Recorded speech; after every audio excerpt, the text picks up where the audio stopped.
Doctor साहब, जो हमने चर्चा का विषय चुना है, आपसे हम आपका पर्सपेक्टिव जो जानना चाहेंगे, अर्थिंग थेरेपी। मैंने, जैसा मैं दर्शकों को बता रहा था कि मैंने देखा था, एक डॉक्यूमेंट्री देखी, तो वो मेरे लिए आई ओपनर था डॉक्टर साहब, क्योंकि मैं 1 डेढ़ साल से बोलता तो था शोज पे कि ये हम नंगे पैर चलते हैं पृथ्वी में, ऐसा क्या है कि मैं खुद महसूस करता था कि मैं हैप्पी फील करता था जब मैं पृथ्वी पे चल रहा हूँ नंगे पैर। तो डेफिनेटली मैं पैटर्न देखता था मैं। तो ये देख के मेरा तो बिल्कुल समझ में आ गया कि हो क्या रहा है। तो इसमें आपका क्या पर्सपेक्टिव डॉक्टर साहब? ये सिर्फ ये प्लेसिबो है कि ये वाकई में वर्क करता है? What is earthing therapy? कितनी देर हमें करना चाहिए? क्या हम हमारे सभ्यता में, भारतीय सभ्यता में ये पहले से मौजूद है, जो कि ये अब ये वेस्टर्न वर्ल्ड की वजह से फेमस हो रहा है? तो आपका क्या पर्सपेक्टिव डॉक्टर साहब? The stage is all yours. Thank you Ajit जी।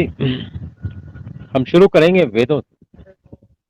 अथर्ववेद में पृथ्वी सूक्त है, अगर कोई रेफर करना चाहे तो गूगल में उसका वो भी है।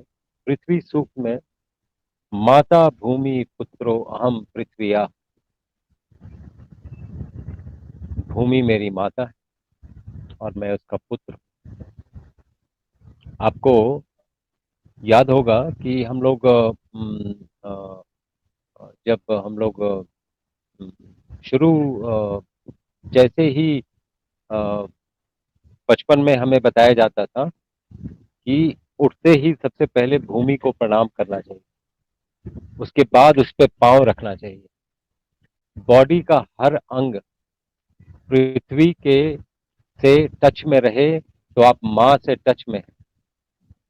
जब तक ये फीलिंग नहीं आएगी तब तक हम ऐसा नहीं करेंगे। नंबर वन, अगर आप बिल्कुल ही मूड है, बिल्कुल मूर्ख है और कुछ नहीं जानते हैं तो इस प्रिंसिपल पे चलिए।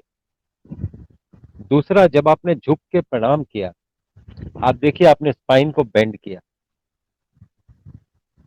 जब आप झुकेंगे, पृथ्वी ये छुएंगे तो स्पाइन ऑलमोस्ट पूरा ही बेंड हो जाएगा। उसके बाद आप उठते हैं, विच मीन्स आपने सेरिब्रोस्पाइनल फ्लूइड को टेम्पोरली रोक के फिर से वो किया ताकि अगर कहीं कोई ब्लॉकेज हो वो खुल जाए और सेरिब्रोस्पाइनल फ्लूइड ब्रेन में जाने लगे, ब्लड सप्लाई ब्रेन में जाने लगे और वो ऐसे मतलब होने लगे कि आपका हर कुछ का सर्कुलेशन सही है।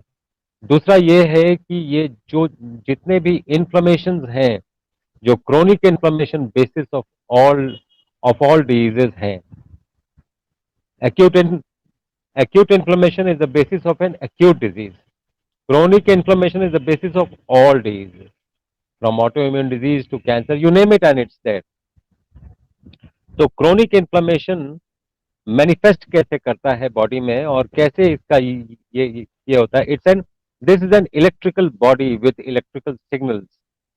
एनी इन्फेक्शन वो शॉर्ट सर्किट का काम करता है, उसमें रेजिस्टेंस चला जाता है।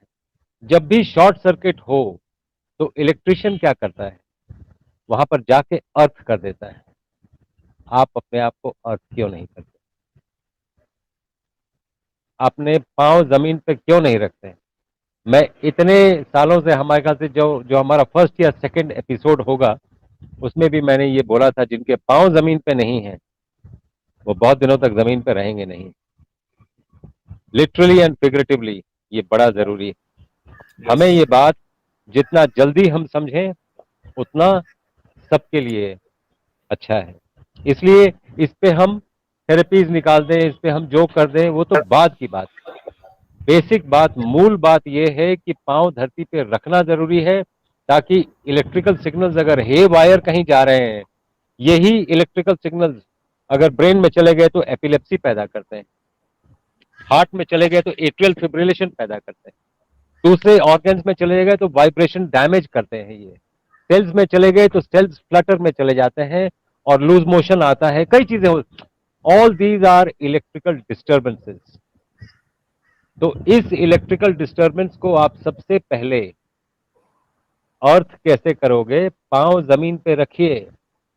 दूसरा, coming to the scientific aspect of it, zero point energy, उसको जीरो पॉइंट ग्रेविटी भी कहते हैं। Zero point energy is the source of all information of the cosmos, this earth, and the multiverses that are there.